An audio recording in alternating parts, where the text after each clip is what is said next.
Bicaranya di dalam saja Elia. Abi tahu bahwa keponakannya butuh penjelasan dari Rea dan juga darinya, tapi ia tidak mungkin membiarkan mereka bicara di luar. Oleh sebab itu, ia mengabaikan Elia yang sedang terkejut dan segera menggendong Rea masuk ke dalam. Elia mengikuti pamannya dan di dalam, ada Bisaidah yang berlari menghampiri tuannya yang sedang menggendong Rea ke ruang tengah. Abi menurunkan Rea ke sofa. Bisaidah tampak khawatir melihat kondisi Rea, tapi ia hanya berdiri memperhatikan Abi yang tengah membantu Rea meletakkan bantal sofa di belakang punggung Rea agar Rea bisa duduk dengan nyaman. Elia pun hanya memperhatikan pamannya meski ia tidak sabar untuk mendengar Rea dan Abi bicara tentang pernikahan mereka. "Udah nyaman?" tanya Abi sembari menatap Rea. Rea mengangguk tersenyum. "Terima kasih." Abi mengelus kepala Rea yang terbungkus hijab sembari tersenyum lega melihat Rea yang lebih nyaman dibanding di mobil tadi. Kemudian, ia menoleh melihat Bisaidah dan Elia yang masih berdiri di sampingnya. "Bisaidah, tolong buatkan coklat hangat untuk mereka." Abi selalu dibuatkan coklat hangat oleh Rea jika pulang dari kantor dan setelah meminumnya, ia merasa suasana hatinya jauh lebih baik. Mungkin berguna juga untuk Rea dan Elia hingga ia meminta Bisaidah membuatkan mereka coklat hangat. Apalagi minum coklat hangat bisa meningkatkan fungsi otak dan peredaran darah. Tanpa menunggu lama, Bisaidah segera ke dapur untuk membuatkan mereka coklat hangat. Sambil menunggu Bisaidah, Abi menyuruh Elia duduk tenang di sofa lalu ia juga ikut duduk di samping Rea. Namun Elia tak bisa tenang sebelum rasa penasarannya tentang pamannya dan Rea menghilang. Elia tidak menyangka kalau Rea itu istrinya paman. "Maksud Elia, Rea seumuran denganku." Akhirnya Elia punya kesempatan bicara setelah diabaikan dan dibiarkan diam sesaat oleh pamannya yang lebih mengutamakan Rea. "Memangnya paman tidak pantas menikah dengan orang yang seumuran denganmu? Apa paman harus mengabaikan perasaan paman hanya karena usia?" Rea tak bisa menahan kejutan, mendengar ucapan Abi seolah-olah Abi menikahinya karena cinta. Namun, dalam sekejap, Rea sadar bahwa Abi hanya ingin membuat Elia tenang. Sejujurnya, Abi takkan mungkin mengungkapkan kenyataan sebenarnya kepada keponakannya itu, bahwa sebenarnya Abi menikahinya hanya untuk membantunya keluar dari masalah yang dihadapinya dulu dan sebagai ungkapan balas budi pada almarhum ayahnya Rea. Dalam hati kecil Rea membenarkan alasannya untuk tidak mengungkapkan kebenaran ini kepada Elia. Tentu saja, apa yang akan Elia rasakan jika ia tahu alasan sebenarnya? Takkan mungkin Elia bisa memahami keadaan yang sesungguhnya dan kemungkinan Elia akan merasa kecewa. "Elia memang sebaiknya tidak tahu kalau pernikahan kami hanya bentuk balas budi," batin Rea yang memahami bahwa tindakan Abi adalah yang terbaik. Masalah usia tidak masalah kalau memang cinta, tapi yang membuat Elia terkejut adalah Elia dan Rea sudah bertemu 2 kali tapi Elia tidak tahu dia siapa. Terus, Elia kira, paman suka perempuan modelan Tante Stella, ucap Elia mencoba meluruskan ucapannya tadi agar pamannya tidak salah paham. Allah memang selalu punya rencana. Mempertemukan orang yang memang sudah Allah takdirkan bersama, Elia. Contohnya pria dan wanita yang tidak saling mencintai tapi tiba-tiba harus menikah dan harus terbiasa menjadi sepasang suami istri. Atau 2 orang yang pernah menjadi teman baik di masa lalu dan masih saling menyimpan kenangan masing-masing tapi tidak saling mengenal setelah bertahun-tahun. Allah merencanakan pertemuan itu dengan caranya sendiri tanpa manusia sadari bahwa itu adalah takdir. Ucapan Abi membuat Elia dan Rea bingung. Namun Rea diam saja memperhatikan suaminya, sementara Elia tidak bisa diam. Ia tetap menjawab, omongan paman seakan-akan Elia dan Rea adalah teman lama yang berpisah selama bertahun-tahun. Abi malah tersenyum melihat Elia. "Jangan terlalu dipikirkan. Paman cuma asal bicara saja. Bisaida baru saja mengantarkan coklat hangat buatannya untuk Rea, Elia dan Abi, lalu meletakkannya di atas meja sebelum kembali ke dapur. "Minum dulu, supaya hati dan pikiranmu tenang," ujar Abi pada Elia. "Sekarang Elia butuh air dingin, bukan coklat hangat," balas Elia lalu menoleh ke arah dapur tempat Bisaida berada. "Bisaida, tolong air dinginnya," pintanya dengan suara sedikit keras. "Baik Non."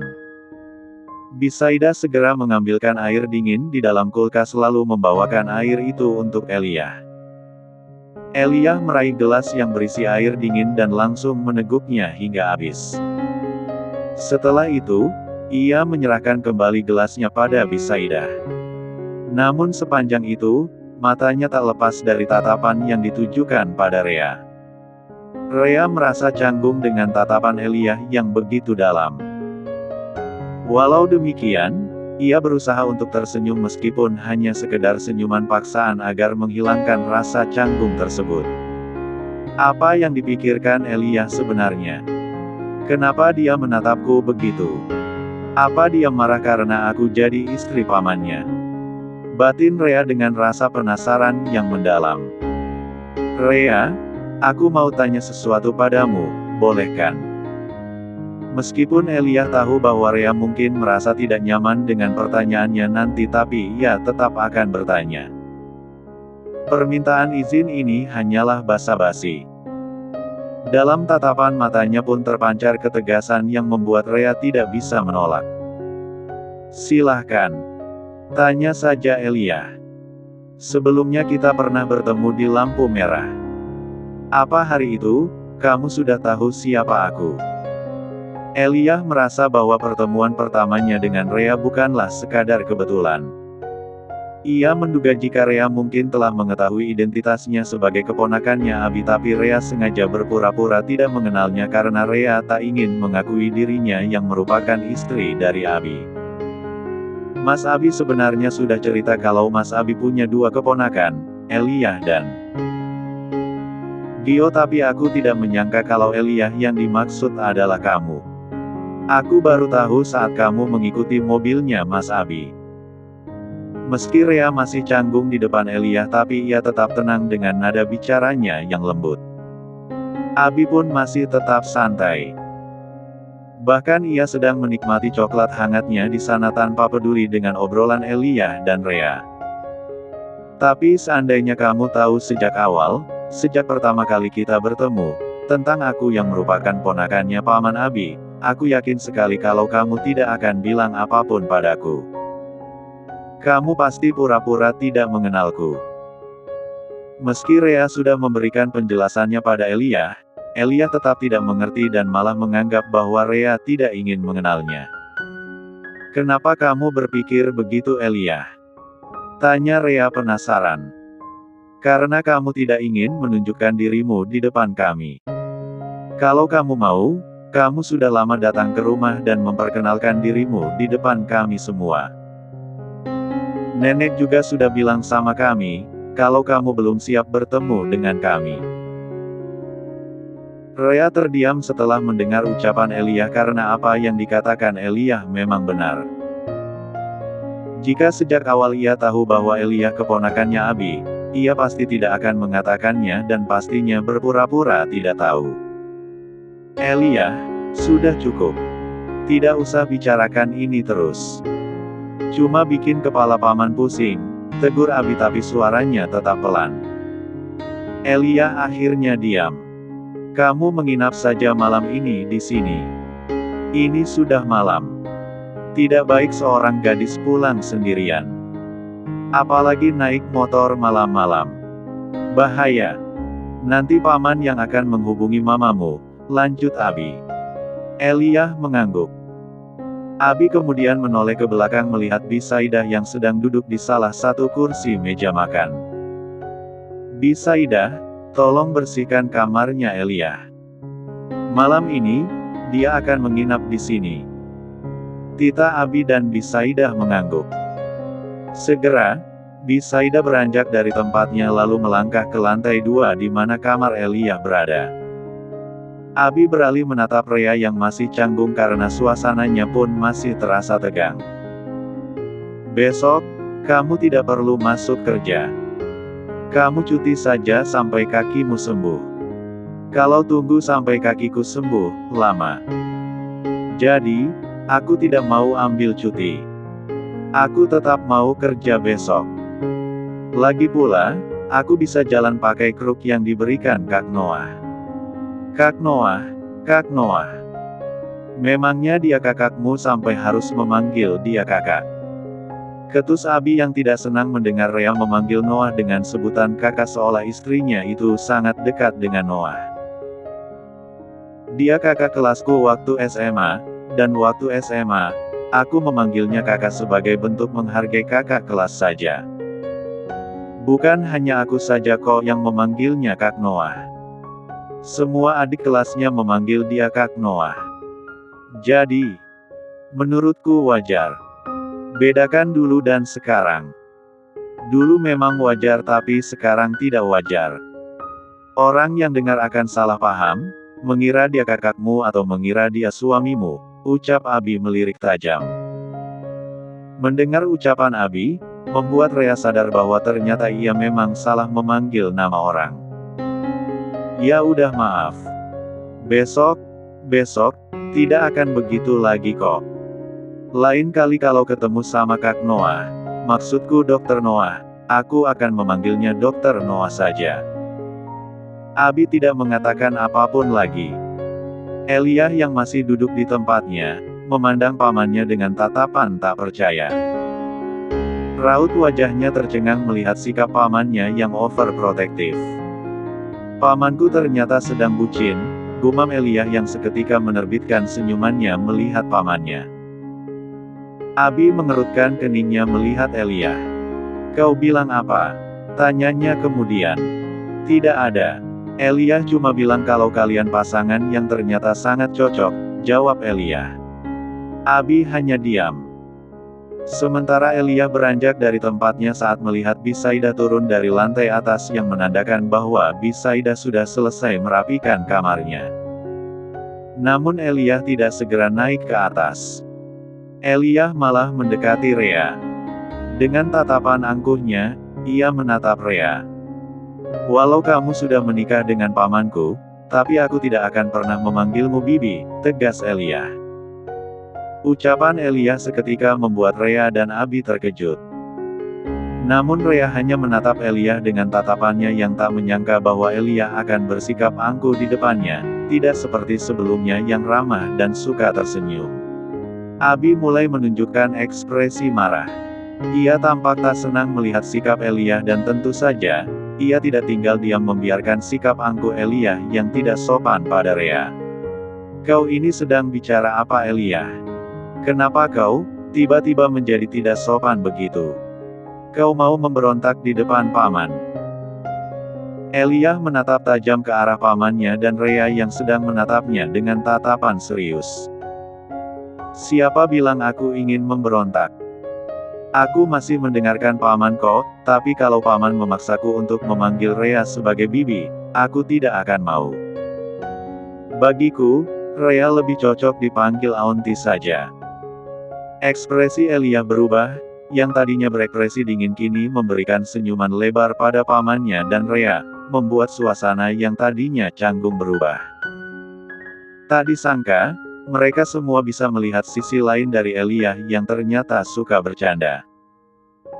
Melihat ini, Abi menghela nafas panjang, rasa lega menyelimuti hatinya. Baru saja ia merasa khawatir akan sikap Elia yang mungkin tidak akan menerima Rea sebagai tantenya. Ternyata ini hanya kesalahpahaman belaka yang diciptakan sendiri oleh Elia untuk mempermainkannya. Rea pun tak kalah merasa lega, ada rasa bahagia karena Elia ternyata menerima dan mencoba membuka hati, walau hanya sedikit. Elia hanya menatap mereka berdua tapi ia sedang berpikir dalam hati, sebenarnya aku masih canggung dan aku masih bingung harus bagaimana memperlakukan Rea. Rasanya aneh dan canggung kalau harus memanggil Rea, Aunty. Ketawa kecil dalam hati Elia.